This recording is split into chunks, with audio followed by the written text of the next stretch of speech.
Hello everyone! Welcome to my channel. In this guide, I will show you the comment feature of Afirstsoft PDF editor.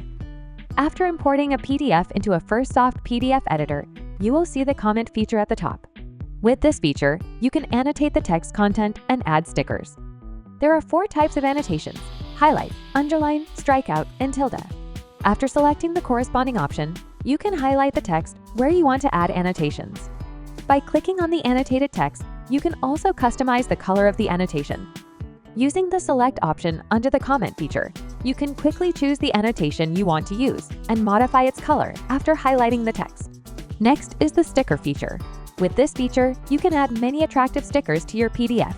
Click on the sticker you want to add, then move it to the desired position and click to place it. This completes the sticker addition process. You can adjust the size of the sticker by dragging the blue rectangle around it. That's the complete introduction to the comment feature in Afirstsoft PDF editor. If you are interested in this tool, you can visit the Afirstsoft website to get it.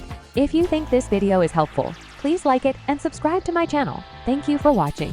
See you in the next video.